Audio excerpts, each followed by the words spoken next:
Hello, अस्सलाम वालेकुम। उम्मीद से आप सब खैरियत से होंगे। जैसे कि आज का लेक्चर हमारा क्लास 9th की biology section number 2 chapter number 5 cell biology है। सबसे पहले समझे सेल है क्या। हम कहते हैं cell is the basic unit of the life, structure functional as well. Cell जो है वो फंक्शनल भी, structure basic unit of life है। आप तस्वर ही नहीं कर सकते कि कोई चीज सेल के बगैर भी वर्कआउट कर सकती है। लिविंग ऑर्गेनिजम्स के लिए सेल जो है वो हर चीज की बुनियाद है। लिविंग ऑर्गेनिज्म सेल्स की वजह से हर चीज का उनका वजूद ही सेल के ऊपर है। सो सेल की स्टडी को हम सेल कहते हैं और सेल बायोलॉजी हम साइटोलॉजी को कहते हैं। Study of cell known is cell biology या साइटोलॉजी। उसके लिए हमें कौन सी चीजों की जरूरत होती है। सबसे पहले यहाँ पे माइक्रोस्कोप है, क्योंकि सेल जो है वो टाइनेस्ट पार्टिकल है। टाइनेस्ट पार्टिकल देखने के लिए हमें माइक्रोस्कोप की ज़रूरत लाजमी पड़ती है। माइक्रोस्कोप उन्हें बड़े स्केल में हमें शो करती है, जिससे हम उसकी स्टडी करते हैं, सेल ऑर्गेनेल्स को समझते हैं, सेल ऑर्गेनेल्स के बारे में इंफॉर्मेशन लेते हैं, उनके बारे में रिसर्च वर्क करते हैं। तो यहाँ पे माइक्रोस्कोप बनी हुई है, जैसे आप देख रहे हैं। इसके ऊपर इसको को हम आई पीस कहते हैं। फिर ट्यूब होता है, उसके बाद coarse, focus, fine focus, objective lens, clip और स्टेज, और एंड में मिरर लगा होता है इसके साथ। यहाँ पे आप देख सकते हैं कि माइक्रोस्कोप सबसे पहले जो लेवन हॉक ने डिस्कवर की थी, उसके बाद रॉबर्ट हुक ने, जिस पे उसने देखा था सेल और डिफाइन किया था सेल को। उसके बाद मॉडर्न माइक्रोस्कोप है हमारे आगे, जिसे हम कंपाउंड माइक्रोस्कोप कहते हैं। उसके बाद ट्रांसमिशन इलेक्ट्रॉन माइक्रोस्कोप आई, फिर स्कैनिंग इलेक्ट्रॉन माइक्रोस्कोप आई। So chapter number 4 cells and tissues. इस चैप्टर में हम क्या डिस्कस करेंगे, light microscope, electron microscope, cell theory, cell structures, functions, structures and functions of cell organelles, और उसके अलावा relationship, difference between prokaryotic eukaryotic, कौन सा डिफरेंस होता है उनके दोनों। सबसे पहले हम बात करते हैं microscopy and the emergence of cell theory. The most basic tool of biologist is the microscope. सबसे बेसिक जो टूल है वो माइक्रोस्कोप है। माइक्रोस्कोप का फंक्शन क्या होता है, छोटी चीज़ों को, माइक्रो ऑर्गेनिजम्स को जूम करके बड़ा दिखाया जाए, जिससे उन्हें स्टडी में हेल्प हो। रॉबर्ट हुक ने पहले माइक्रोस्कोप इजाद की थी, उसके बाद उन्होंने सेल थ्योरी का बुनियाद रखा था। द फर्स्ट कंपाउंड माइक्रोस्कोप जो थी डेवलप की थी चायरिस जेनसन 1595 हॉलैंड में। An instrument used to see small things called microscope, and the use of microscope हम माइक्रोस्कोपी कहते हैं। मीन्स की हैंडलिंग ऑफ माइक्रोस्कोप को हम माइक्रोस्कोपी कहते हैं। उसको चलाने के लिए जो टेक्निक का स्टाफ होता है, वो जो इसे अगर हम यूज करें तो हम इसे माइक्रोस्कोपी कहते हैं। Microscope increase in magnification and resolution of the object.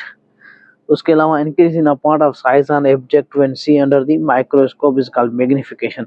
ये बेसिकली से मैग्नीफाई करके दिखाता हमें।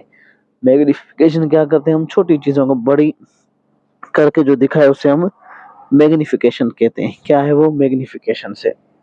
उसके बाद हम कहते हैं resolving power and resolution is the ability of an optical instrument show the two objects separate।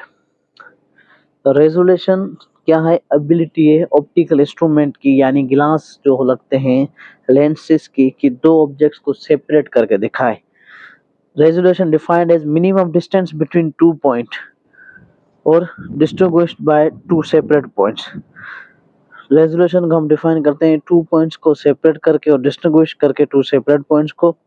With help of lenses resolution can be increase. Human eyes 0.1 millimetre. Human आई का कितना रेजोल्यूशन है, 0.1 मिलीमीटर। रेजोल्यूशन की help से हम उसे आगे पीछे कर सकते हैं। रेजोल्यूशन को गिलास जो उसके ऊपर लगना होता है, मैग्नीफाइंग ग्लास को, उसको अपने हिसाब से हम माइक्रोस्कोप को बेसिकली यूज कर सकते हैं ऑर्गेनिज्म को देखने के लिए। Light microscopy and electron microscopy. Light microscopy uses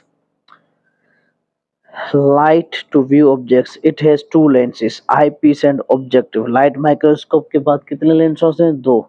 एक आई पीस होता है, दूसरा objective.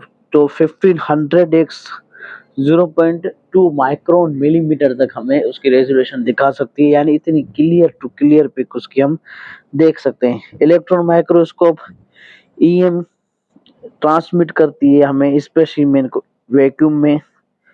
Electron microscope electromagnets use करती है इमेज फॉर्मेशन के लिए, और मैग्निफिकेशन कैन भी 1000x और रेजोल्यूशन कैन भी 0.2 नैनोमीटर तक होता है।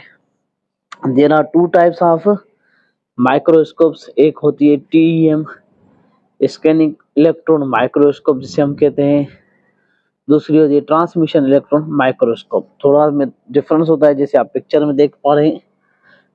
सोर्स लाइट होती है, ऑब्जेक्ट प्रोजेक्शन कंडीशनर, और जो इलेक्ट्रॉन माइक्रोस्कोप होती है वो बहुत ज़्यादा डेवलप्ड होती है। उसमें सोर्स लाइट इलेक्ट्रॉन डिटेक्टर लगे होते हैं, ऑब्जेक्ट उसके अलावा जगह प्रोजेक्शन होती है। टीएम हम यूज करते हैं इंटरनल स्ट्रक्चर ऑफ सेल। अब इंटरनल स्ट्रक्चर ऑफ सेल आप कैसे समझेंगे? आप सपोज करें सेल एक पूरी बॉडी है। सेल क्या है? एक पूरी बॉडी है। जैसे हमारा जिस्म एक पूरी बॉडी है, उसके मुख्तलिफ ऑर्गन्स, इसी तरह सेल के मुख्तलिफ ऑर्गेनल्स होते हैं, जिसमें हम न्यूक्लियस को कहते हैं उनका मेन ऑर्गेनल।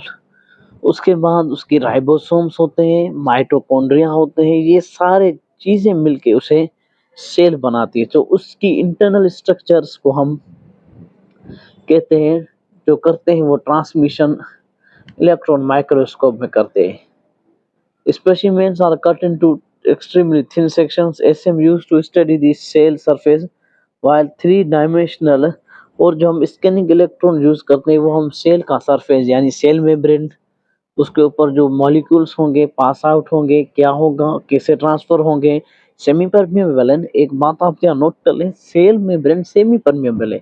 वो उन चीज़ों को अलो करती है जो चीज़ उसके लिए फायदेमंद हो, वो उन चीज़ों को ब्लॉकेज करती है। जैसे salt excess of water block कर देती है ना, तो उसके ऊपर वाले तह की स्टडी को जो हमें ज़रूरत पड़ती है माइक्रोस्कोप, वो कौन सी हमारे लिए? वो हमारे लिए टीएम माइक्रोस्कोप होती है। अब history of the formation of cell theory. Cell theory कैसे तारीख का हिस्सा बनी, हम पढ़ते हैं यहाँ पे, उसे देखते हैं। Biological science independently begin all over the world. Science जो बायोलॉजी है वो हम कहते हैं फादर उसका अरिस्टोटल है। ग्रीक्स जिन्होंने कंप्रेसिव नोट्स बनाए, डेटा दी हमें, नेचुरल वर्ल्ड की कंट्रीब्यूशन किया, अरिस्टोटल जो था उसे हम फादर कहते हैं ऑल ओवर बेसिक साइंस का। जिन्होंने कॉन्सेप्ट दिया, आगे चल के उसकी बुनियाद पे साइंटिस्ट ने उसे वर्किंग आउट की, डेवलपिंग की। जैसे जैसे टाइम और एवोल्यूशन तब्दील होती गई, न्यू चीज़ें ऐड होती गई। रॉबर्ट हुड 1665 में स्लाइस ऑफ कॉर्क, एक कॉर्क का टुकड़ा लिया, उसने देखा टिनी एम्प्टी स्पेस हैं, walls of them, he called them little box. इन्होंने उसे box like structures cells because it is reminded him small rooms दिख रहे थे। Today scientist know that Hooke really saw only one part of the cells and he saw the thick cells of wall। आज हमें मालूम पड़ा कि Robert brown ने जो चीज़ देखी थी असल में वो बेजान थी, लेकिन उसके अंदर सेल्स तो थे। वो था कॉक का एक टुकड़ा, उसमें उसे वो नजर आए थे। उसके बाद रॉबर्ट ब्राउन 1831 पे डिस्कवर्ड किया था न्यूक्लियस प्लांट सेल के अंदर फर्स्ट टाइम। शिल्डन ने बोटनिस्ट था, उसने कंक्लूजन किया all plants composed of cell. फिर थायोडोर शाइवान ने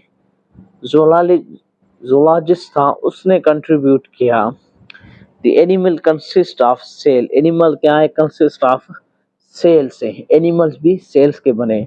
विर्चू फेरोक जिसे हम कहते हैं फिरखो 1851 propose living cells arises from pre-existing cell and wrote Homophilia cell, all cell arise from cells। फिर को जो था विर्चू, उसने ये बात की सेल्स जो होते हैं वो प्री एग्जिस्टिंग सेल्स से ही बनते हैं, और इसी तरह ये थ्योरी का थर्ड पार्ट ऐड हो गया।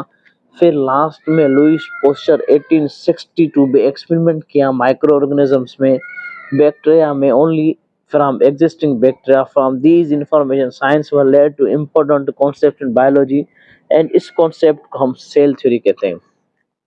अब ये तीनों चार पॉइंट है मिलके मॉडर्न सेल थ्योरी बनाते हैं। हम कहते हैं all living organisms made of cell, ये उसकी फर्स्ट पॉइंट है। All cell is the structure and functional unit of organisms, second. New cell arise from pre existing cell, ये उसकी थर्ड पॉइंट थी। इस तरह से हमारी सेल थ्योरी वजूद में आई, उसके तीन पार्ट्स वजूद में आए, तीन हिस्से थे, मुख्तलिफ डिस्कवरीज की, उन सबको देखकर फाइनल उसे एक डिस्कवरी के ऊपर रखा गया। Thank you. हम आज की वीडियो यहीं पे एंड करते हैं।